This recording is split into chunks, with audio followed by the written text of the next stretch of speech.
감사합니다. 우리 2026년은 정말로 하나님 안에서 날마다 새로워지는 은혜, 또 세상의 답이 되는 우리 명강교회가 되기를 소망합니다. 이전에 제가 말씀드렸는데요. 드보라에서 우리 2025년 한 해 동안 진행한 놀라운 프로젝트가 있습니다.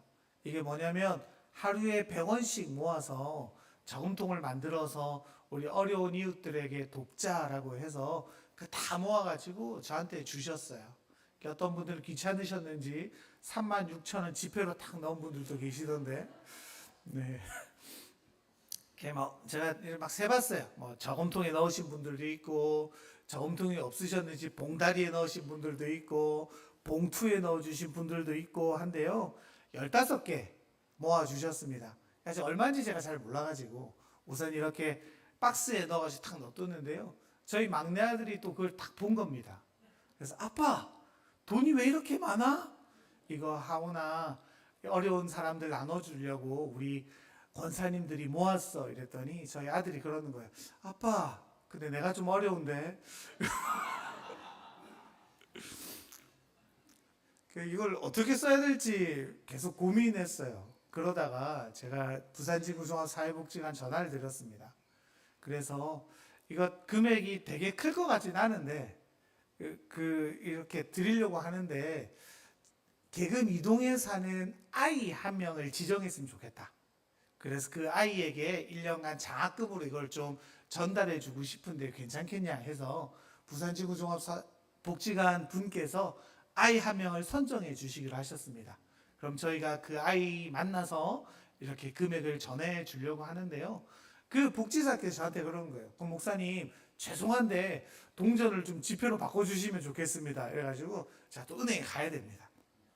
바꿔가지고 이제 갖다 드리겠다고 했는데요. 그분이 뭘 하시냐면, 그럼 목사님 저희가 만나는 날짜 정해가지고 이렇게 종이에 명강교회 담임 목사 이래가지고 종이에 크게 해가지고 사진사도 좀 준비하고 이래가지고 하겠습니다. 이렇게 말하는 거예요. 그래서 제가 말씀드렸어요. 그런 거 안 했으면 좋겠다. 그냥 우리 교회 이름은 알리되 그냥 그 아이에게만 조용히 전달했으면 좋겠다라고 제가 말씀드렸습니다. 섭섭하지 않으시죠? 네. 왜냐하면 이게 제가 한 것도 아니고요. 선한 의도가 중요한 거지 우리가 드러나는 게 별로 중요하지 않다라는 생각들이 계속 들었습니다. 그래도 이제 우리 교회가 한 거야 정도는 말해주면 간접적으로 복음이 전해질 수도 있겠다 싶어서 명왕교회에서 작지만 준비했다라고 얘기만 해달라. 그래서 제가 돈 바꿔서 그냥 계좌로 보내드리기로 그렇게 했습니다. 여러분, 물론 교회가 드러나는 건 좋은 일이죠. 그런데 그 교회에 덕을 입어서 제가 막 드러나고 제가 막 사람들 앞에 서는 건 그렇게 좋은 일이 아니라는 생각이 계속해서 들어집니다. 사실 이번 주 본문을 보면서 그런 생각들이 더욱더 많아졌는데요. 예수님께서 지적하시는 서기관들의 태도 때문입니다. 주님께서 오늘 본문에서 서기관들을 책망하시는데요. 그 내용이 뭡니까? 우리 38절에서 40절 좀 긴데 같이 한번 읽어볼까요?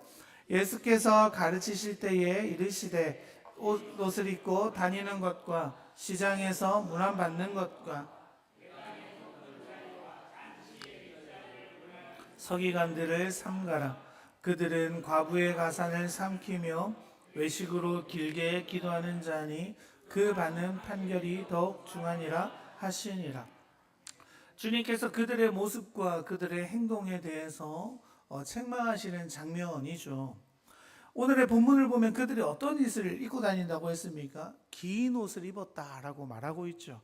그 종교 지도자들은 종교적인 순결을 상징하는 흰 옷을 즐겨 입었다고 해요. 그리고 그 옷이 굉장히 길었다고 합니다. 그런데 이 옷은요, 주로 언제 쓰냐면 종교적인 책무를 수행할 때 입게 되어져 있었던 거죠. 예를 들면 제사장들이 하나님 앞에 제사를 드릴 때, 서기관들에 대한 이야기니까 서기관들은 언제 그것들을 했겠어요? 하나님의 말씀을 필사하거나 이것들을 백성들에게 가르칠 때 흰옷을 주로 입었습니다. 그런데 지금 이들은 어디를 다닌다고요? 그 흰옷을 입고 어디를 다닌다고요? 시장을 다니고 잔치자리를 다녀왔다는 겁니다. 그들은 주의를 끌기 위해 많은 사람이 있는 곳에서 자신을 드러내는 도구로 그런 옷을 입고 다니었던 거죠. 흰 옷은요, 그들을 구별짓고 이것을 통해 사람들이 자신들의 권위 있는 사람으로 또 존경받는 사람으로 인식하게 만드는 일들을 스스로 만들어내기를 원했다는 겁니다. 근데 보면요, 그 뒤에 보면 또 그들의 모습이 어떻습니까? 과부의 가산을 삼켰다라고 되어져 있잖아요.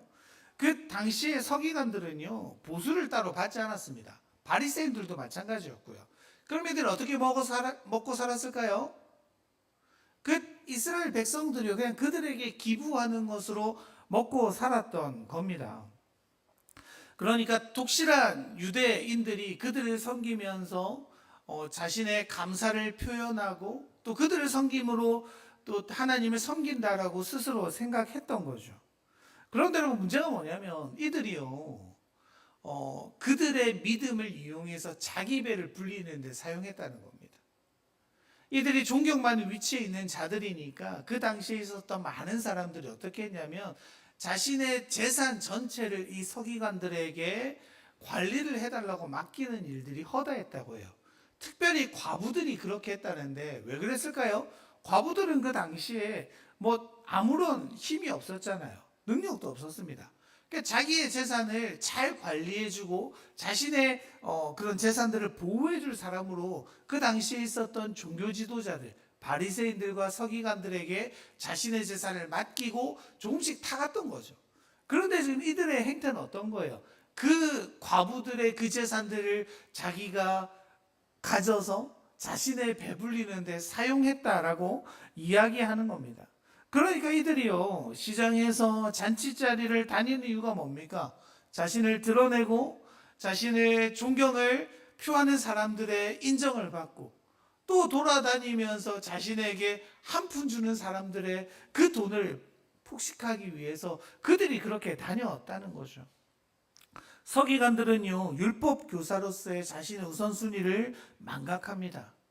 자신들의 지위를 즐기고 자신들의 배불리는데 앞장섰던 것이 그 당시 서기관들의 모습입니다. 그러니까 주님께서요 지금 그들을 책망하실 때 그들이 어떻게 반응할 수밖에 없는 거예요. 자신들이 생각해왔던 당연하다고 여겼던 경건, 당연하다고 여겼던 권위, 이 모든 것들을 뒤집어 버리시는 거죠. 여러분 그래서 예수님의 말씀을 들을 때 경건의 표시를 위해 긴 옷을 입고 스스로 존경받는 존재라는 사실을 확인받기 위해서 사람들 앞에 누누이 있었던 그들, 자연스럽게 높은 자리를 차지했던 그들은요 일순간 엄청난 수치와 부끄러움과 분노를 동시에 경험했을 겁니다. 여러분 그런 서기관들을 여러분 존경할 수 있으시겠습니까? 사실 어려운 일이죠. 그럼에도 불구하고 그들은요 그것이 당연하다고 스스로 살아오고 있었던 거죠. 그런데 여러분 이 말씀을 보는데요 그 저한테 하시는 말씀 같은 거예요. 여러분 이 시대의 서기관과 바리새인 같은 사람이 누굽니까? 다 아시잖아요 정답을. 여러분 누구예요 여러분? 목회자들 아닙니까 여러분? 여러분 목회자들이 어때요? 저희들은요 저도 20대 초반부터 사역을 시작했어요. 그러니까 어때요? 그 전도 20대 초반에 그 어린 나이에서부터 어르신들이 아이고 우리 전도사님, 아이고 우리 목사님 이렇게 섬겨주시는데 익숙해지면 무서운 게 뭐냐면요 그 익숙함이 당연해지는 데 있습니다. 그래서 여러분 많은 목회자들이 겸손하지 못하고 우쭐하는 모습들, 그리고 성도들이 드린 그 헌금을 함부로 이용한 모습들, 이런 것들을 너무 많이 보게 되지 않습니까? 여러분 근데 이게 놀라운 게 뭐냐면요 개신교가 여러분 로마 가톨릭에서 왜 나왔어요? 권위주의에 대한 탈피예요. 그 당시에 권위자들이 누구였습니까? 교황들, 신부들이 특별한 위치에 있었기 때문에 성경을 그들의 권위로 해석하고 백성들은 성경을 읽지도 못하게 만들었던 게 그들의 권위 아닙니까? 그래서 자신들을 특별한 신분에 올리고 자신들이 특별한 위치에 올라가고 그래서 백성들을 무지하게 만들어 자신들이 원하는 대로 배를 불렸던 그 로마 가톨릭에서부터의 탈피가 우리 개신교의 정신입니다. 그래서 여러분, 우리 개신교의 권위자는 누구밖에 없어요? 예수님밖에 없으시죠. 성경밖에 없습니다. 그래서 여러분, 우리 만인 제사장 아닙니까? 제가 특별한 위치에 있는 사람입니까? 대답 한 번만 해주세요. 제가 특별한 위치에 있는 사람이에요? 아니에요, 여러분. 여러분이나 저나 하나님 보시기에 같은 직분을 가졌어요. 왕 같은 제사장으로 하나님 우리를 불러주셨습니다. 근데 여러분, 요즘 한국교회를 보면요, 그 권위주의로 다시 돌아가는 것만 같은 느낌을 지워버릴 수가 없습니다. 교회가 조금 크면 그게 목사의 역량인 줄 알고 어깨가 올라가죠. 내가 목회자네 하면서 성도를 섬기기보다는 성도들과 자신을 구별짓는 모습들이 얼마나 많이 있어요. 여러분, 저도요, 그 조그만 위세 하나 가지고 막 이렇게 어깨를 올리고 싶은 유혹들을 날마다 받습니다. 여러분, 어쩌면요, 그런 생각도 드는 거예요. 내가 교만해질까봐 주님께서 우리 교회를 폭발적으로 부흥시키시는 건 아닌가? 우리 교회는 이미 준비가 된 교회인데 내 잘못이 아닌가? 이런 생각이 들 정도예요, 여러분. 여러분, 그래서 여러분, 무엇보다 제가요, 하나님의 앞에 겸손해야 되는 거예요. 내가 다른 사람과 특별한 위치가 아니라, 지위가 아니라 그저 하나님의 말씀을 가진 자로서, 하나님의 말씀을 가르치는 자로서 날마다 경계해야 되는 이유가 바로 여기에 있습니다. 그런데 여러분, 서기관들은 어때요? 그렇게 살아가지 못하죠. 자신의 위신을 위해서 살아갑니다. 자신의 만족을 위해서 살아갑니다. 존경받기 좋아하는 그 위치를 즐겨갑니다. 자신의 경건을 드러내기 위해 일부러 시장 한가운데서 길게 기도하는 거죠. 이게 뭐예요? 나 좀 봐라. 내가 얼마나 이 화려한 문구를 써서 기도하는지 나 좀 봐라. 여러분, 왜 그들은 그렇게 살아갑니까? 여러분, 사실 명확해요. 잘 모르기 때문입니다. 뭘 잘 몰라요? 하나님이 어떤 분이신지, 그리고 하나님이 허락하신 그 메시아가 어떤 분인지, 하나님의 마음이 이 성경 안에 어떻게 담겨져 있는지 그들은 정작 알지 못하기 때문이죠. 여러분, 그들이 만약에요, 하나님이 어떤 분이신지 분명히 알았다면요, 그 하나님이 보내시는 메시아가 어떤 성품을 지녔고 왜 이 땅 가운데 오셔야 하는지, 무엇을 원하시는지를 그들이 분명히 알았다면 그들은 그렇게 행동하지 못했을 겁니다. 그래서 여러분, 주님께서 뭐라고 말씀하십니까? 37절 같이 한번 읽어볼까요? 다윗이 그리스도를 주라 하였은즉 어찌 그의 자손이 되겠느냐 하시니 많은 사람이 즐겁게 듣더라. 여러분, 다윗이 그리스도를 주라 하였다라고 말해요. 여러분, 얘기가 뭡니까? 다윗이요, 선지자처럼 예언하는 거죠. 장차 오실 메시아에 대한 이야기들을 하는데 지금 너희들이 그를 잘못 오해하고 있어라고 주님이 책망하고 계시는 겁니다. 여러분, 그들은 예수님을 잘 모릅니다. 그들이 기다렸던 메시아를 지금 눈앞에 있지만 잘 보지 못하는 거죠. 율법을 연구하고 필사하고 가르치는 것이 서기관의 일입니다. 그러니까 여러분, 그들은 누구보다 성경을 잘 아는 자죠. 주님이 말씀하신 이 내용을 누구보다 잘 알아야 되는 자죠. 그렇다면 어때요? 그 담겨져 있는 의미도 그들이 잘 알아야 되는데 정작 그들은 내가 누구보다 잘 알아. 내가 성경을 잘 알아. 난 성경을 필사하는 자야. 난 성경을 가르치는 자야. 이게요, 그들을 올무에 넘어뜨리고 있는 거죠. 여러분, 우리도 그럴 때가 있습니다. 여러분, 우리가 성경을 들을 때요, 성경을 읽을 때요, 또 신앙생활을 할 때요, 제일 큰 함정이 뭡니까? 이미 알고 있다라고 생각하는 게 너무 큰 함정입니다. 이미 알고 있다고 생각하기 때문에 말씀이 잘 안 들려요. 이미 알고 있다고 생각하기 때문에 안 들려요. 안 살아내요. 내 길이 언제나 옳다라고 믿는 그 확신 때문에 주님이 아무리 말씀하셔도 내가 옳다는 그 생각을 변화시킬 마음이 없는 거죠. 여러분, 지금 이제 다른 교회 가셨지만 우리 김태두 목사님께 제가 설교 준비하실 때마다 종종 했던 얘기가 있습니다. 목사님, 성경 설교 준비하실 때 낯설게 읽으세요. 성경을 처음 보는 사람처럼, 그 본문을 처음 대하는 사람처럼 읽어보세요. 그럼 질문거리가 생길 겁니다. 그럼 내게 새롭게 말씀하시는 하나님의 음성이 들릴 겁니다. 자, 종종 그런 얘기 했습니다. 저도 그렇게 읽으려고 애를 많이 써요.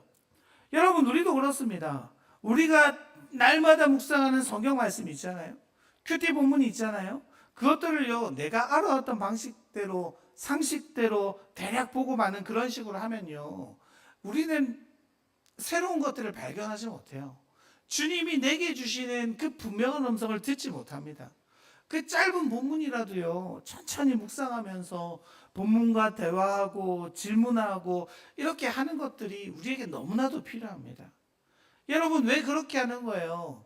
그렇게 성경을 찬찬히 묵상하고 새롭게 읽고 꾸준히 보면서 말씀으로 돌아가는 거죠. 늘 말씀으로. 그래서 어떻게 더 넓게 볼 수 있는지, 말씀 전체가 말하는 게 뭔지, 또 말씀으로 돌아가되 더 깊게 들어가야 되는 게 여러분 우리들의 신앙의 생활입니다. 그런데 여러분, 지금 서기관들은 그렇게 살아요, 못 살아요? 못 살고 있는 거죠. 자신에게 익숙한 방식대로, 자신의 생각대로 오실 메시아를 그려왔습니다. 여러분, 그들이 꿈꾸는 메시아는 어떤 사람입니까? 다윗의 후손으로 오실 분은 알겠어. 그런데 그 메시아는 우리를 로마에서 구원해서 다윗 왕조를 다시 세울 인간 메시아야. 여러분, 그들의 꿈이 그거였죠. 여러분, 그들은요, 메시아가 다윗의 자손이라는 것은 알았지만 그분이 인간의 후손 이상의 존재라는 사실은 몰랐던 겁니다. 육신으로 오신 하나님이란 사실은 이해하지 못했습니다. 그들은 안다고 생각했지만 결국은 모르는 게 되어버렸죠. 여러분, 이게 우리들의 모습일 때가 너무나도 많습니다. 우리가 너무나도 잘 알아라고 생각했던 예수를 사실은 전혀 알지 못하는 경우들이 얼마나 많이 있습니까? 여러분, 우리 맞은편에 옷가게 하나 있지 않습니까? 내려가서 이제 확장하셨던데 그분께서 저희 교회에 맨날 찌라시 같은 걸 하나 던지십니다. 뭔지 아세요? 이단 책자를 항상 이렇게 저희 교회에 던져 놓으세요. 절규라고 던져 놓으시는 것 같은데, 그래서 제가 복수하는 마음으로 교회 던져지를 이렇게 던져 놓습니다. 이렇게. 여러분, 저도 성경을 봐요. 그분도 성경을 봐요. 근데 왜 이렇게 다른 하나님을 믿는 겁니까? 왜 그는 이단을 섬기고 그 생활을 열심히 해서 바로 믿는 저한테 이단의 가르침을 전하려고 하고, 저는 왜 바른 믿음을 가져서 그에게 예수 좀 제대로 믿으라고 전도지를 던져 놓겠어요? 제가 나아요, 여러분. 그분은 이제 그런 거 던지는 거거든요. 책 같은 거, 조그마한 얇은 책자, 저는 핫팩도 붙여서 드리고 뭐 그런 거 드려요. 마스크도 붙여서 드리고. 그 아마 물건은 가지실지 모르겠는데, 여러분, 왜 그래요, 여러분? 제대로 알지 못하기 때문입니다. 같은 성경을 보지만 성경 전체가 누구를 향하는지 잘 알지 못하기 때문이죠. 그게 뭐예요? 내가 알기 때문이에요. 내가 믿는 잘못된 방향성을 내가 안다라는 착각 때문에 다르게 믿는 거죠. 잘못 아는 거죠. 그래서 이단 아닙니까? 다를 이자의 끝단이에요. 많이 다른 게 아니에요. 다 하나님의 말씀으로 해석해 가는 것 같은데 그 끝에 뭐가 있는 거예요? 하나님이 계시느냐? 아니면 이만희가 있느냐? 아니면 다른 신들이 있느냐? 여기에서 갈리게 되는 거죠. 여러분, 비단 이단 문제뿐이겠습니까? 우리 삶이 그래요. 우리 신앙이 그래요. 잘못된 방향으로 흘러갈 때가 너무너무 많습니다. 왜 그래요? 야, 내가 살아보니까 신앙생활은 이런 거야 라고 내가 알기 때문이죠. 근데 놀라운 건 뭐예요? 성경에 나오지도 않는 걸 내가 안다라고 착각하는 그 암 때문이에요. 내가 익숙하게 살아왔던 삶의 방식, 내가 익숙하게 해석해왔던 성경의 말씀들, 그냥 내가 단순히 알지만 그냥 알고 있어라고 생각하는 그것들 때문에 하나님이 내게 온전히 말씀하시는 바를 우리가 놓쳐버릴 때가 얼마나 많은지 모릅니다. 여러분, 지금 오늘 본문도 그렇죠. 예수님께서 계속해서 자신이 누군지를 분명히 드러내시고 계시는데 사람들은 모릅니다. 구약에 나타나는 수많은 예언을 주님께서 성취하셨는데도 모르죠. 그들이 생각했던 메시아와 전혀 다른 모습의 메시아로 오셨으니까요. 성경대로 하시는데요, 그들의 생각이 성경을 가로막고 있는 거죠. 여러분, 그들의 기대가 뭐예요? 겨우 자신들을 로마에서 해방해 줄, 그래서 다윗 왕국을 재현해 줄 다윗의 자손을 기대하는 겁니다. 그런데 주님의 계획은 그것보다 크고 놀라웠죠. 주님의 계획은 이스라엘에 머물러만 계시지 않았습니다. 온 민족과 열방의 모든 이들을, 참으로 죽을 수밖에 없는 그들을 구원해 주시려 오신 그 메시아, 그 구원자로 오신 분 아니십니까? 그래서 주님께서 지금 뭐라고 하시는 거예요? 우리 36절 같이 한번 읽어볼까요? 다윗이 성령에 감동하여 친히 말하되 주께서 내 주께 이르시되 내가 내 원수를 내 발 아래에 둘 때까지. 아멘. 여러분, 이 말씀은요, 시편 110편 1편의 말씀을 주님께서 인용하고 계시는 거예요. 우리 시편 110편 1절 같이 한번 읽어볼까요? 여호와께서 내 주에게 말씀하시기를 내가 내 원수들로부터 내 발판이 되게 하기까지 너는 내 오른쪽에 앉아 있으라 하셨더라. 여러분, 다윗의 노래입니다. 근데 여기 보면요, 내 주에게 말씀하시기를 이라고 되어져 있죠. 이게 메시아를 향한 말인데요, 여기서 나온 주라는 단어는 히브리어로 여호와, 야훼라는 단어로 쓰여져요. 그러니까 지금 다윗이요, 자신의 후손으로 오실 그 메시아를 누구라고 이야기하고 있어요? 하나님으로 다윗은 이야기하고 있죠. 그러니까 메시아는 다윗의 인간적인 자손으로 오시지만 또한 하나님의 아들로 이 땅 가운데 오심을 사실 다윗은 분명히 말하고 있습니다. 그런데 그들은 어때요? 여전히 인간 예수로만 이해하는 자들이 있는 거죠. 다윗은요, 메시아가 단지 다윗의 후손에 불과할 거라고 생각하지 않았어요. 다윗은 성령의 감동을 받아 하나님의 아들로서 이 땅 가운데 오실 참 구원자, 자신이 하나님이라고 불러야 될 그분이 자신의 후손으로 오시는 감격을 가지고 이 시편을 썼다는 겁니다. 그래서 지금 주님이 뭐라고 말씀하시는 거예요? 서기관들에게. 네가 말씀을 필사하는 자인데, 네가 말씀을 아는 자인데, 네가 말씀을 가르치는 자인데 도대체 이 말씀을 어떻게 이해하고 있는 거냐? 여러분, 이게 주님께서 서기관에게 하는 그 책망이죠. 여러분, 사실 여러분, 오늘의 말씀은 저한테 하시는 말씀이에요. 여러분, 제가 그렇게 하나님 앞에 부름받지 않았습니까? 제 역할이 뭐예요? 여러분들에게 성경을 제대로 알려드려야죠. 하나님의 말씀을 바른 방향으로 하나님 원하시는 목적대로 설명하는 게 제 역할입니다. 주님 마치 저한테 책망하시는 것 같은 거예요. 홍기야, 너 말씀 제대로 선포하고 있니? 네가 말씀 안에 내 참뜻을 이해하니? 성경이 무엇을 말하는지, 내 마음이 어디로 향하는지, 네가 정말 명강의 성도들에게 그것들을 전할 때마다 진실함으로 최선을 다해 하고 있니? 여러분, 이 말씀 앞에요, 제가 서 있는 거예요. 새벽 기도가 없어진 건 아니죠. 자유롭게 드리기로 약속해서 저는 안 가기로 결정했는데, 그래서 어제는 그럼 이제 집에 가서 자볼까 이런 생각을 조금 했습니다. 근데 안 되는 거예요. 또 새벽까지 말씀을 보고 또 묵상하고 원고를 또 고쳐 쓰고 또 새롭게 쓰고, 여러분, 이 일들이 계속해서 일어날 수밖에 없어요. 왜냐하면 여러분, 서기관들의 잘못된 가르침이 이스라엘을 병들게 만들었죠. 바리새인들의 잘못된 삶의 모습이 이스라엘을 영적으로 병들게 만들었죠. 그 기다리던 메시아가 오셨음에도 불구하고 온전히 바라보지 못하는 그들의 눈을 누가 만든 거예요? 성경을 가진 자들이 만든 거예요. 서기관들, 제사장들. 바리새인들이요. 여러분, 정작 메시아를 대적했던 게 그들이죠. 백성들은 주님을 환영하는데요. 여러분, 주님은요, 그 잘못 알고 있는 그들, 그렇기 때문에 잘못 살아가는 그들에게 말씀하십니다. 여러분, 이게 우리에게도 동일하죠. 우리의 삶의 중심이 되는 문제는요, 우리가 예수님을 어떻게 믿고 있느냐 하는 겁니다. 우리가 먼저 예수님께서 말한 대로 믿고 결심하지 않는다면요, 다른 영적인 질문들이 사실은 별로 상관없어지는 거예요. 우리가 주님을 온전히 바라봐야죠. 우리가 주님이 어떤 분인지 알아야죠.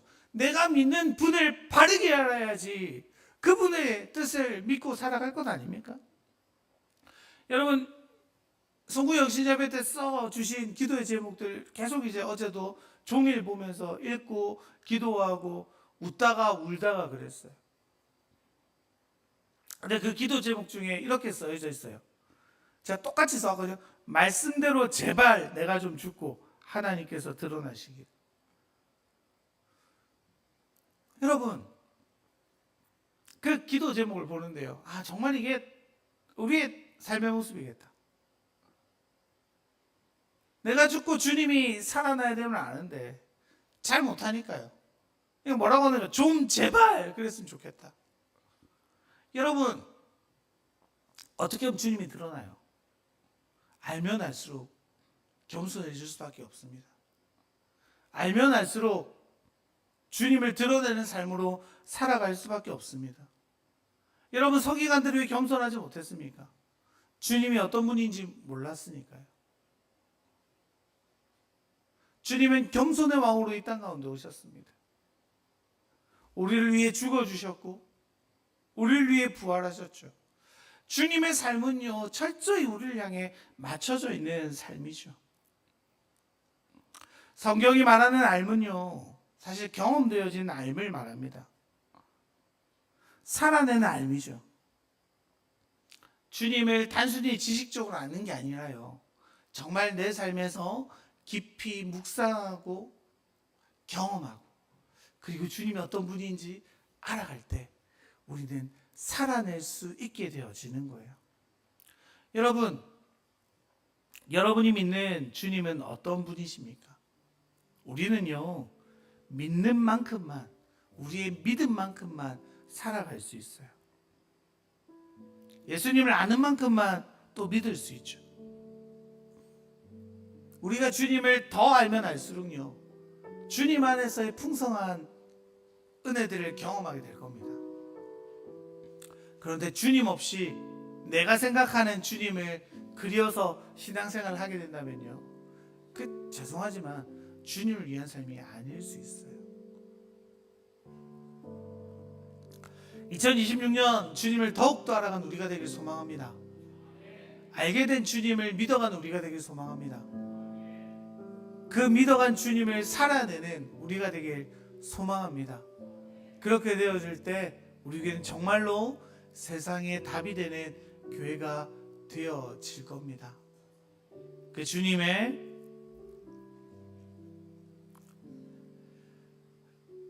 이끄심을 기대하며 소망하는 한 해가 되기를 소망합니다.